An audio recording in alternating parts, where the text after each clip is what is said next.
kuhakikisha kuwa TBC inafikia vijana wengi. Majukwaa ya mitandao, maboresho makubwa ya kimaudhui na mifumo yamefanyiwa kupitia Bongo FM, TBC2, TBC mtandao. Channel hizi za kimkakati zimekuwa chachu kwa kuongeza watazamaji, wafuatiliaji, wasikilizaji. Vile vile TBC kupitia channel yake ya Tanzania Safari ambayo ni mahususi kwa ajili ya TBC kupitisha channel yake ya Tanzania Safari ambayo ni mahususi kwa ajili ya kutangaza fursa za utalii na utajiri wa maliasili za nchi yetu, imewezesha kuandaa maudhui ya kutafasiri na kurusha jumla ya vipindi 10,125 katika lugha 5 za kimataifa ambapo ni Kireno, Kiarabu, Kiingereza, Kifaransa na Kichina. Mheshimiwa Spika, tarehe 2 Septemba 2022, Mheshimiwa Daktari Samia Suluhu Hassan, Rais wa Jamhuri ya Muungano wa Tanzania, alipokuwa Bagamoyo kwa ajili ya maandalizi ya filamu ya Royal Tour, aliagiza TANAPA kuitangaza njia ya utumwa kuwa kivutio cha utalii. Kufuatia agizo hilo, wataalamu wa Chuo Kikuu cha Dar es Salaam kwa kushirikiana na TANAPA walifanya utafiti wa kuwasilisha ripoti iliyobainisha vivutio na mikakati ya utangazaji.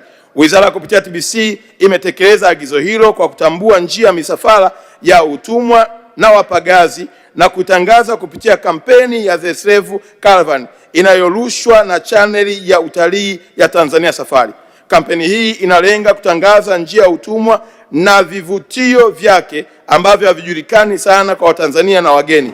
Kupitia kampeni hii vituo 14 vimebainishwa kutoka Zanzibar, Bagamoyo hadi Ujiji, Kigoma, vitakavyotumika kuhifadhi historia ya watumwa, utumwa, masulia na maisha baada ya kukomeshwa kwa utumwa. Kupitia kampeni hii ya The Slave Caravan, serikali itatarajia kuigeuza historia chungu ya utumwa kuwa fursa ya elimu, hifadhi na maendeleo ya utalii nchini Tanzania.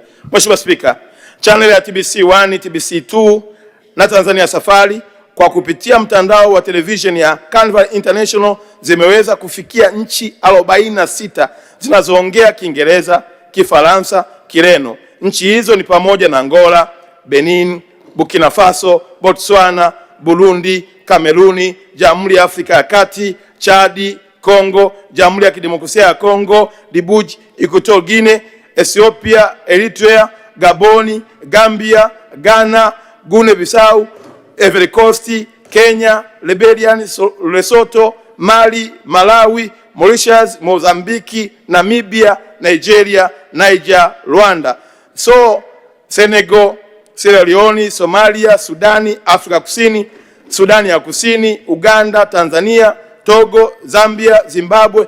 Eza kupitia Azam nchi 7 zimefikiwa ambapo ni Tanzania, Kenya, Burundi, Uganda, Rwanda, Malawi na Zimbabwe. Mheshimiwa Spika, Wizara kupitia TSN imeendelea kutekeleza mradi wa ufungaji wa mitambo mipya ya kisasa ya uchapaji kwa kujenga jengo la kiwanda cha uchapaji na kununua mitambo mipya ya kisasa ya kuchapaji. Hatua ya ujenzi wa jengo la kiwanda cha uchapaji imefikia asilimia 83.1. Ununuzi wa mitambo mipya ya kisasa ya uchapaji umefikia asilimia 85. Mheshimiwa Spika, Wizara kupitia TSN imeendelea kuboresha uandaaji wa uchapaji wa maudhui kupitia magazeti, channel ya mitandao na majukwaa ya mitandao ya kijamii.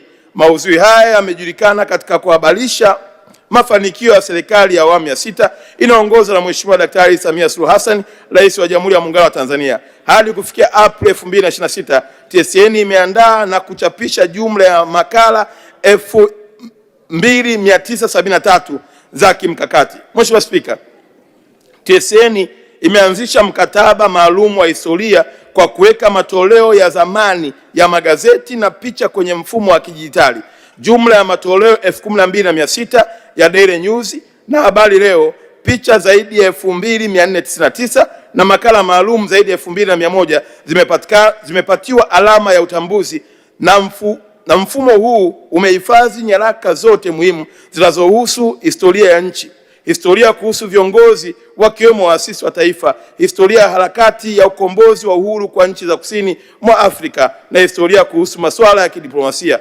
Kutokana na maktaba hii ya TSN kuhifadhi nyaraka na kumbukumbu za kihistoria, kampuni imefanikiwa kuwa chanzo kikuu cha taarifa kwa ajili ya kitabu cha Rais wa awamu ya 3 hayati Benjamin William Mkapa, Rais wa awamu ya 2 hayati Ali Hassan Mwinyi, kitabu cha Muungano, na picha zote zinazopamba ukumbi wa kimataifa wa mikutano ya Julius Nyerere. Katika hatua ya uimarishaji wa mfumo wa kidijitali, kampuni imeunda mfumo wa TSN Integrated Management Information System unaounganisha Digital Archive na tovuti ya kampuni ili kuwezesha kutoa huduma na kupata taarifa zote popote duniani.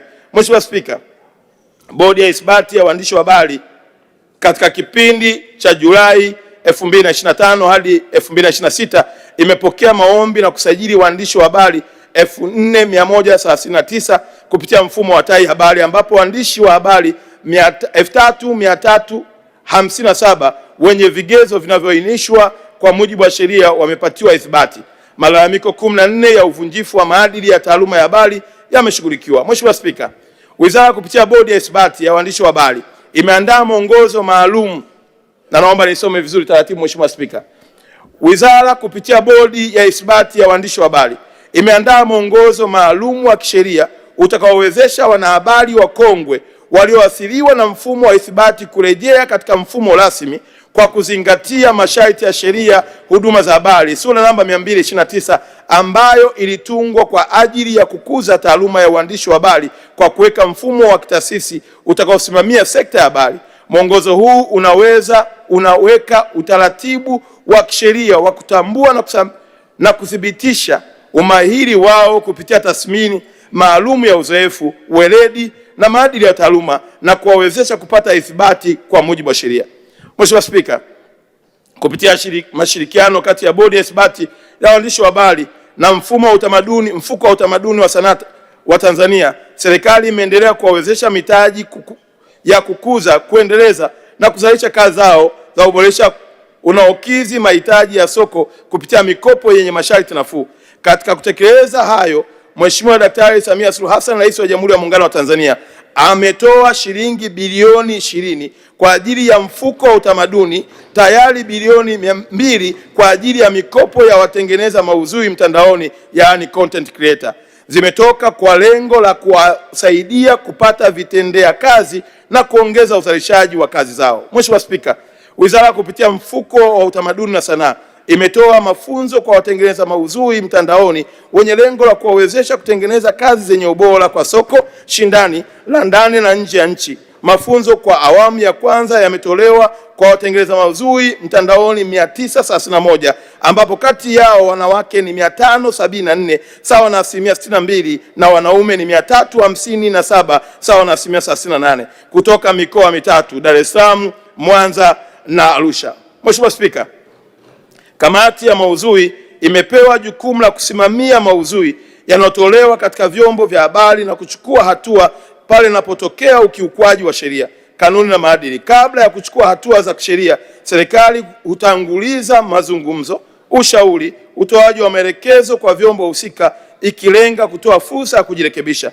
Hatua hizi huchukuliwa pale ambapo ukiukaji unaendelea, unajirudia au unasababisha madhara makubwa kwa umma. Katika kipindi cha Julai 25 hadi Aprili 26, Wizara kupitia Kamati ya maudhui ya Mamlaka ya Mawasiliano imetekeleza majukumu yafuatayo: 1. Kufanya vikao 9 vya kamati la kushughulikia masharti dhidi ya watoa huduma 14 ambao walikiuka sheria, kanuni, masharti ya leseni zao; kufanya mapitio ya taarifa ya ukiukaji wa kanuni za utangazaji dhidi ya watoa huduma 11 maudhui ya utangazaji yaliyobainika kuwa na ukiukaji wa mara kwa mara wa sheria, kanuni na masharti ya leseni, na kushiriki kwenye vikao 3 vya mashauriano na watoa huduma wa utangazaji na maudhui kuhusu uzingatiaji wa sheria, kanuni, masharti ya leseni na maadili ya uandishi na utangazaji wa habari.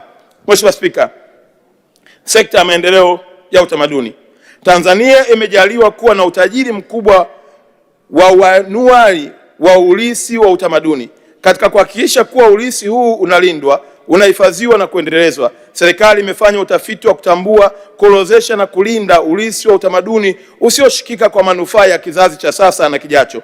Utafiti huo uliofanyika kwa kushirikiana na wadau wa utamaduni ulijikita katika kutambua na kuorodhesha vazi la kanga kama moja ya alama muhimu ya utambulisho wa Utanzania na urithi wa utamaduni. Kufuatia utafiti huo, andiko la vazi la kanga liliwasilishwa Shirika la Umoja wa Mataifa Elimu ya Sayansi na Utamaduni UNESCO kwa lengo la kuingizwa kwenye orodha ya urithi wa dunia wa utamaduni usioshikika inayosimamiwa na shirika hilo. Manufaa ya kutambuliwa kwa urithi wa utamaduni wa Tanzania katika orodha ya urithi wa dunia ni pamoja na kuongeza hadhi ya utamaduni wa kimataifa, kupata fursa ya ufadhili wa uendelezaji wa uhifadhi wa urithi kutoka kwenye mifuko ya kimataifa inayoratibiwa na UNESCO, kutangaza urithi wa utamaduni wa Tanzania pamoja na utalii wa kiutamaduni duniani. Mheshimiwa Spika, jitihada nyingine zilizofanywa na serikali kupitia wizara ni kukamilisha uandaaji wa mwongozo wa kitaifa wa kulinda urithi wa utamaduni usioshikika, yani National Framework for Safeguarding Intangible Cultural Heritage. Katika kukubaliana na swala la mmomonyoko wa maadili nchini, umeandaliwa mkakati wa taifa wa kukabiliana na mmomonyoko wa maadili nchini. Mbali na mkakati huo, kupitia televisheni ya taifa TBC kumeanzishwa kipindi maalumu cha maadili, uzalendo na utaifa kinachojulikana kwa jina la Sisi ni Tanzania.